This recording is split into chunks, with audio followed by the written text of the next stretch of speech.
आदरणीय सभापति जी, हमारे देश में गरीबों का नाम पर जो जुमले चले, उसी गरीबों के नाम पर बैंकों का राष्ट्रीयकरण किया गया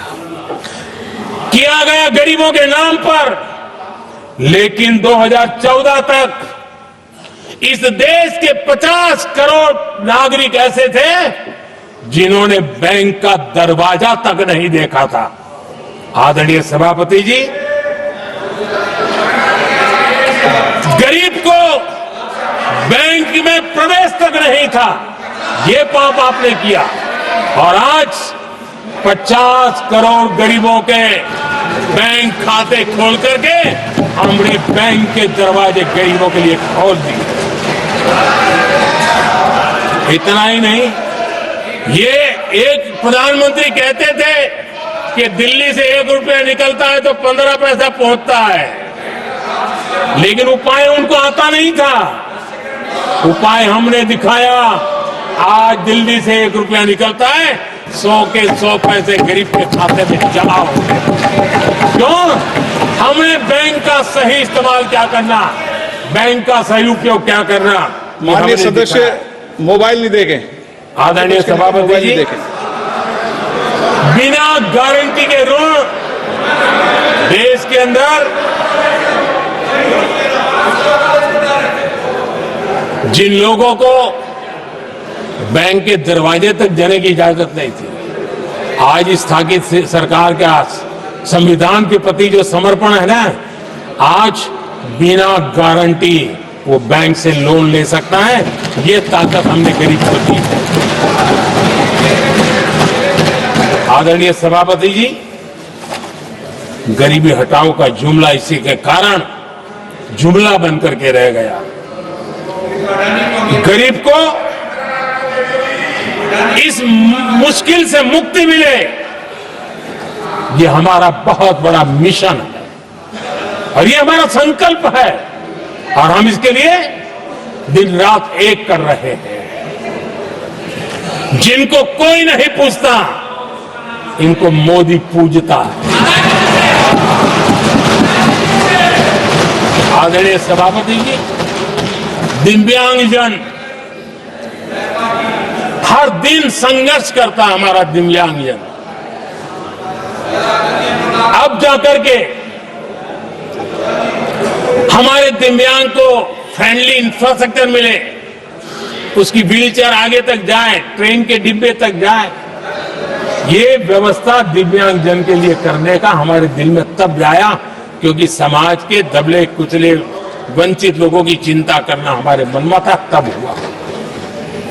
आदरणीय सभापति जी, आप मुझे बताइए, एक तो भाषा के नाम पर झगड़ा करना तो सिखा दिया आपने, लेकिन मेरे दिव्यांगजनों के साथ कितना अन्याय किया। जो हमारे यहां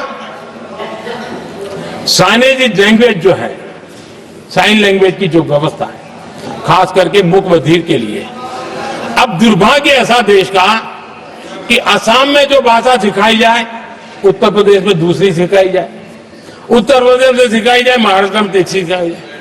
हमारे दिव्यांगजनों के लिए एक साइन लैंग्वेज का होना बहुत जरूरी था। आजादी के 7 दशक बाद भी उनको उन दिव्यांगजनों की याद नहीं आई। एक कॉमन साइन लैंग्वेज बनाने का काम हमने किया, जो आज देश के मेरे सभी दिव्यांग भाई बहनों के लिए काम आ रही है। आदरणीय सभापति जी, गुमंतु और अर्ध गुमंतु जन समूह समाज का इसके ऊपर पूछने वाला नहीं था।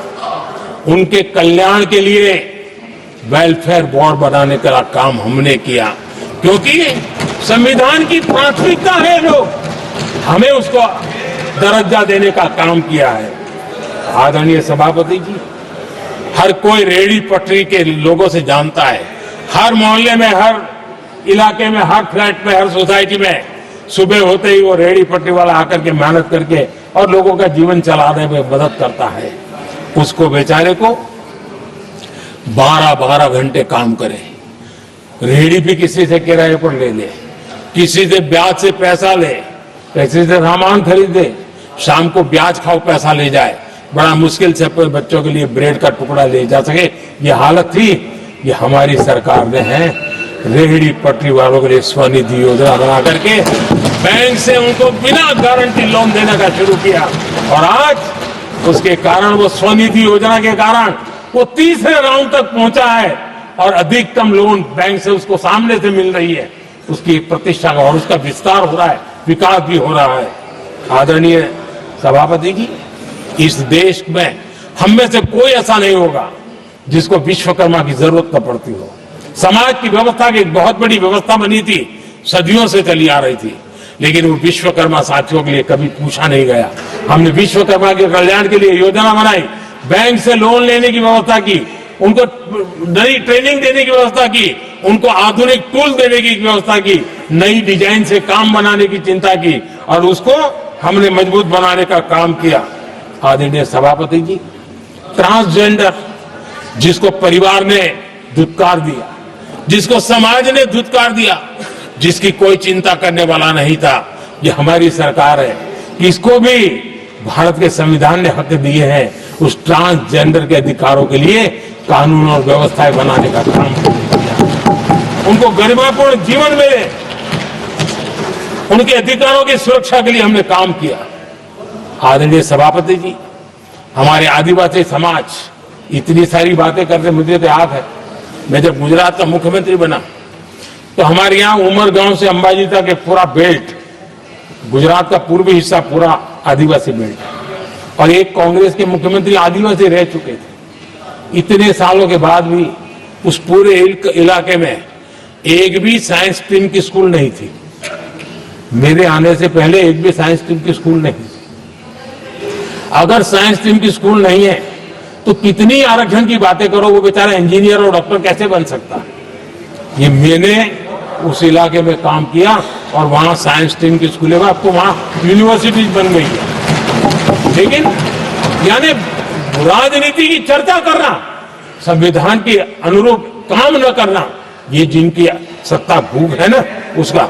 हमने आदिवासी समाज में भी जो अति पिछड़े लोग हैं, और मैं राष्ट्रपति जी का आभार व्यक्त करता हूं, उन्होंने मेरा काफी मार्गदर्शन किया। राष्ट्रपति महोदय ने मेरा मार्गदर्शन किया और उसमें से पीएम जनमन योजना बनी। हमारे देश में बिखरे बिखरे आदिवासी समाज के छोटे छोटे समूह जो आज भी उनको कोई सुविधा प्राप्त नहीं हुई थी।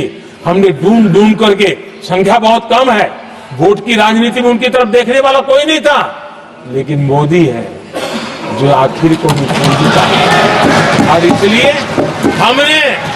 हमने उनके लिए पीएम जनमन योजना के द्वारा उनके विकास की। आदरणीय सभापति जी,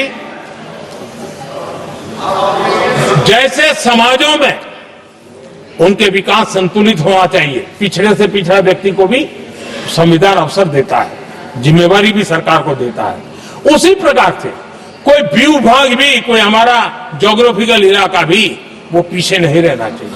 और हमारे देश में किया क्या, 60 साल के दरमियान 100 डिस्ट्रिक्ट आइडेंटिफाई करके कह दिया कि ये तो बैकवर्ड डिस्ट्रिक्ट है। और बैकवर्ड डिस्ट्रिक्ट का ऐसा लेवल लग गया कि किसी की ट्रांसफर होती थी तो कहता था पनिशमेंट पोस्टिंग, तो कोई जिम्मेवार अफसर जाता ही नहीं था। और उनकी तरह हमने पूरी स्थिति को बदल दिया। हमने एस्पिरेशनल डिस्ट्रिक्ट का एक कल्पना रखी और 40 पैरामीटर पर ऑनलाइन रेगुलर मॉनिटरिंग करते रहे, और आज एस्पिरेशनल डिस्ट्रिक्ट उस राज्य के अच्छे जिलों की बराबरी करने लग गए और कुछ तो नेशनल एवरेज की बराबरी करने लगे। भूभाग भी पीछे न रहे, कोई जिला अब इसको आगे ले गए करके हमने 500 ब्लॉक को एस्पिरेशनल ब्लॉक बना करके उनके डेवलप पर स्पेशल फोकस करने की दिशा में हम काम कर रहे हैं। आदरणीय सभापति जी, मैं हैरान हूं जो लोग बड़ी बड़ी कथाएं सुनाते हैं, क्या इस देश में आदिवासी समाज 1947 के बाद आया क्या? कि राम और कृष्ण से तब आदिवासी समाज था नहीं था? जो आदिवासी समाज को आदि पुरुष मृग हम कहते हैं, लेकिन आजादी के कई दशकों के बाद भी इतना बड़ा आदिवासी समूह, उनके लिए अलग मंत्रालय नहीं बनाया गया। पहली बार अटल बिहारी वाजपेयी की सरकार आई और उन्होंने अलग आदिवासी मंत्रालय बनाया, अलग आदिवासी विकास और विस्तार के लिए बजट दिया। आदरणीय सभापति जी, हमारे माछीमार समाज, मछुआरा समाज क्या अभी अभी आया है क्या? क्या उनकी नजर नहीं की आपकी?